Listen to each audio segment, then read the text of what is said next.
Precisamos falar sobre Antony. Depois de uma passagem muito ruim pelo Manchester United, o atacante brasileiro parece ter encontrado a felicidade e está jogando muito no Real Betis, um início arrasador que já fez muitas pessoas pedirem ele na seleção brasileira. Mas será que é o suficiente?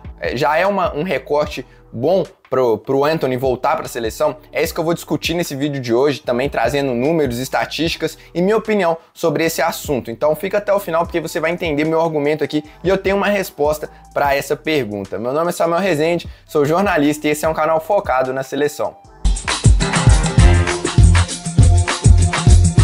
Antes de falar do Antony no Real Betis, eu acho importante a gente voltar um pouquinho no tempo para lembrar o potencial que o Antony tinha antes de chegar no Manchester United. O Antony é revelado pelo São Paulo, sai como uma ótima promessa e é vendido para o Ajax por 15 milhões de euros. Ele sai como o melhor jogador da Copa São Paulo de Futebol Júnior e é rapidamente vendido ao Ajax. E aí no Ajax ele faz temporadas espetaculares, fica, acho que se não me engano, 3 anos lá e faz 25 gols, tem 21 assistências e 82 jogos, é convocado para a seleção brasileira, disputa a Copa do Mundo e sai do Ajax assim muito em alta, principalmente pelas temporadas que ele teve com o Erik ten Hag, que era técnico do Manchester United, que justamente pediu pro clube inglês contratar o Antony lá no Ajax. Aí ele sai naquele imbróglio todo, que não queria ficar no Ajax, ele meio que dá uma forçada na saída e o Manchester United paga incríveis 95 milhões de euros para ter o Antony, que ao meu ver, sempre foi um valor elevado, mas que naquele contexto, por um jogador jovem que você acreditava ser potencial para chegar na Inglaterra e repetir o bom desempenho de um técnico que já conhecia ele, bom, o Manchester United foi lá e pagou. Só que não deu certo. O Antony até teve algum começo promissor, fez alguns jogos como titular, depois foi só perdendo espaço, virou meme por causa daquele domínio dele que fica girando e você tem recortes na internet do Antony indo pra cima dos adversários sem muito sucesso, e aí ele deixa o Manchester United com 12 gols e 5 assistências em 96 jogos, números muito ruins para um atacante. E aí, em janeiro, o Antony é emprestado ao Real Betis e reencontra o seu futebol. Ele chega por empréstimo de 6 meses do Manchester United com opção de compra, então muito provavelmente o Betis vai comprar o Antony e ficar com ele na próxima temporada. Ele é eleito, já de imediato, ele já começa como titular, é eleito 3 vezes seguidas o melhor jogador da partida pelo Betis. E aí eu anotei alguns números aqui, ele tem 3 gols e 2 assistências em 6 jogos, isso é mais do que nos últimos 44 jogos pelo United, ou seja, em 5 participações em gols ele já superou praticamente a segunda metade que ele teve de desempenho pelo United. Um recorte tão pequeno assim, o Antony já voltou a demonstrar o potencial dele. No último jogo ele deu mais uma assistência contra o Getafe na vitória do Real Betis. E aí alguns outros números aqui, vou até colocar aqui na telinha os dados do SofaScore. Ele tem 60 ações com bolas por jogo. Esse aqui primeiro são os números só na La Liga, tá? 2 grandes chances criadas por jogo, 2 passes decisivos por jogo. E aí, no números do SofaScore, você pode ver aqui mais completo de toda a passagem, porque se não me engano tem um jogo de Europa League aí no meio. E aí ele tem um pênalti sofrido também, então assim, ele participou diretamente de 6 gols pelo Real Betis. E nisso tudo, acaba que quem ficou escanteado foi o Vitor Roque, que quase foi parar no Palmeiras, né? Mas enfim, isso é assunto para um outro vídeo. E ele já tem um começo, inclusive, é o melhor começo do Antony na Europa. Melhor até do que no Ajax. Nos outros, no Manchester United e no Ajax, ele não tinha conseguido participar de 5 gols em 6 jogos. Então é um começo realmente muito promissor do Antony. E aí, eu fiz alguns vídeos uns dias para trás e nos 2 vídeos que eu fiz, que foram, se você não assistiu ainda, eu vou deixar aqui no card, que são os 5 possíveis novidades na próxima convocação da seleção brasileira e 3 jogadores que não podem ficar de fora. E assim, eu vi pelo menos umas 10 pessoas citarem o nome do Antony. Eu falei, pô, acho que tá aí um bom tema para trazer para o canal. Será que faz sentido pensar no Antony? E a minha resposta é que não. Mas calma, vou chegar lá. Primeiro, antes, vou falar aqui o que mudou pro Antony voltar a ter esse desempenho tão bom assim. Eu sempre achei a avaliação do Antony em um determinado momento super valorizada, quando ele estava no Ajax, e depois quando ele chega no United e tem aquela decaída, eu achava ele subestimado. Por quê? O United não é difícil você fazer análise de jogador lá. Inclusive o Casemiro tá lá e eu penso muito se ele não deveria ser convocado, porque quem joga bem no Manchester United? O Manchester United tá nessa draga aí faz muito tempo e dificilmente você consegue... Nossa, quantos jogadores, tem até o meme, né, que saia do United e seja feliz, saia do United e ganhe títulos, não, né, jogue bem E aí aconteceu isso com o Di Maria, enfim, não vou lembrar aqui de cabeça nomes, mas são muitos. Pogba até entregou em determinado nível, mas enfim, no Manchester United o contexto não te favorece.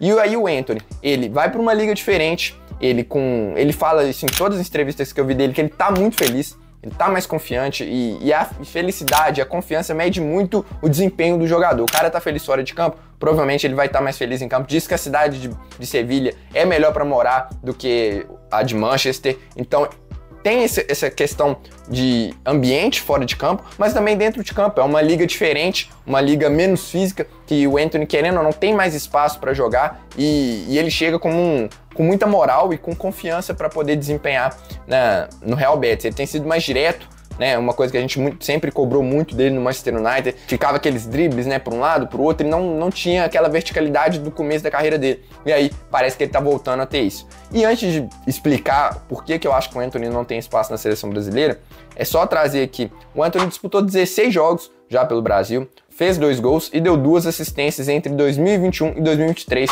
sendo que a última partida dele foi justamente em 25 de março. Ele disputou a Copa de 2022, entrou em 4 jogos, ele era reserva do Rafinha, inclusive ele tá em campo na eliminação contra a Croácia, e assim, acho que ninguém nunca contestou a convocação do Antony, porque ele realmente era o nosso segundo melhor ponta-direita ali, e eu lembro que inclusive muita gente pedia ele como titular da seleção no lugar do Rafinha, e aí a gente 3 anos depois, 2 anos, né, praticamente, como é que são jogadores com status totalmente diferentes, né?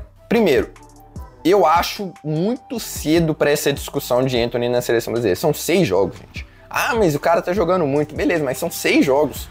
Contra times, assim, não é que ele fez gol contra Barcelona, Real Madrid, enfim, contra Atlético de Madrid não foram jogos contra times médios do Campeonato Espanhol, mas, como eu disse, eu decidi trazer esse tema porque muitas pessoas já estão falando disso nos comentários e até mesmo nas redes sociais, todo mundo falando, o Antony agora vai voltar para a seleção. Ó, primeiro, para a próxima data FIFA, esquece o Dorival sem chance nenhuma, e aí não é nem opinião, não é informação também, mas assim, a probabilidade é muito pequena, gente. Porque o Dorival teria que o do Antony furaria etapas ali que não fazem sentido nesse contexto, porque a próxima convocação é dia 7 de março. Eu tô gravando esse vídeo aqui 25 de fevereiro. Não dá tempo pro Antony dar um salto tão grande assim e ser convocado pela seleção. E aí, qual que é o meu principal ponto? E aí eu sempre falo aqui nos vídeos, seleção é comparação. Não é, o cara tá jogando muito. Não, ele pode estar jogando muito, mas a gente tem que olhar para quem joga na posição dele. Tem gente jogando mais? Tem. E eu falo aqui, gente que tá jogando mais, e não é há pouco tempo. O Estevão tá jogando mais. O Estevão no futebol brasileiro. Para, né? O que o Estevão fez em 2024 foi um absurdo, melhor jogador do futebol brasileiro, junto aí com outros jogadores. Rodrigo, que, beleza, se sente melhor na esquerda, mas na seleção ele é ponta direita. E assim, ele pode jogar por dentro também, mas é uma opção para ponta direita. O Savinho, que joga pela esquerda e pela direita, mas na seleção ele tem sido convocado como um ponta direita. E o Savinho tem feito uma temporada espetacular pelo Manchester City e em grandes jogos, em uma Premier League e há mais tempo. Então só que são 3. Vamos para 4. Rafinha. Samuel, mas o Rafinha tá jogando como ponta esquerda. Ok, mas muitas vezes na seleção ele foi utilizado como ponta direita. É também uma opção, porque na hora que você vai montar o elenco, você vai ter todos esses jogadores, você vai convocar mais um ponta direita, não faz muito sentido. E aí tem o Luiz Henrique, que ano passado também jogou muito, agora a tendência é que fica um pouco mais esquecido, porque ele foi pro Zenit, mas também é um jogador que, pelo menos nesse momento, estaria na frente do Antony. O próprio Malcom, que tem jogado mais por dentro também, mas é uma opção para ser um ponta direita. Assim, eu diria que ele é o melhor jogador, não sei se é o melhor jogador do Campeonato Árabe, porque eu não acompanho tão a fundo assim para falar, mas com certeza ele é o melhor brasileiro de lá e um dos destaques do Al-Hilal. Sem o Neymar, eu acho que ele foi inclusive o que o Neymar poderia ter sido no Al-Hilal. A facilidade que o Malcom tem para jogar é absurda e dá dó de deixar ele de fora das convocações, mas é porque não tem espaço. E aí a gente ainda tem o David Neres, que também vem jogando como ponta esquerda, mas é mais uma opção para ponta direita. Isso eu não tô esquecendo ninguém, né? Eu acho que não, mas aqui a gente tá falando de 7 concorrentes diretos com o Antony. E aí, como que você encaixa o Antony nessa seleção brasileira? Eu, particularmente, eu acho muito difícil. Mas vamos supor assim, beleza, Samuel, mas aqui, ó, se você jogar o Rodrigo pra esquerda, não dá, porque tem o Vini. O Rafinha também não. Vamos jogar só o Savinho pra esquerda, ainda sobra Estevão e Rodrigo na direita. Ainda tem o Luiz Henrique, ainda tem o Malcom, sabe? E eu acho que são jogadores que, pelo menos ao meu ver, estão acima em termos de desempenho do Antony. Então, Cara, eu sinceramente eu acho que é muito cedo para discutir isso, a galera meio que se empolga, né? Beleza, são muitos golaços, é um desempenho muito bom do Antony mesmo, é surpreendente o que ele tá fazendo pelo Betis, mas para falar em seleção brasileira, tendo tantas opções assim, eu acho que... E a gente tem 1 ano e meio para a Copa do Mundo, né?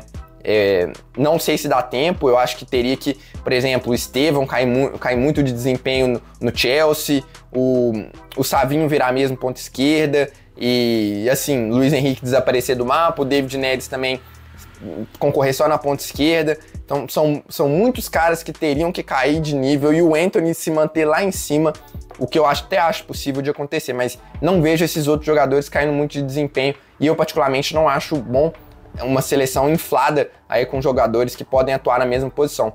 Faz muito mais sentido você colocar o centroavante, o meio, que são posições mais carentes, assim, digamos, do que pontas, que a gente tem arrudo que podem atuar nas duas, né, inclusive. Então acho que o Antony, nesse contexto, ele tá muito atrás. Mas quero saber a opinião de vocês, deixem aí nos comentários, será que ainda dá pra sonhar com o Antony na seleção brasileira? Dá pra pensar nisso? Deixa aí nos comentários. Não se esqueça de se inscrever no canal para você receber mais conteúdo sobre a seleção brasileira e deixe o seu like também, que é muito importante pro YouTube entregar esse vídeo para mais pessoas. Eu fico por aqui, um abraço, até a próxima.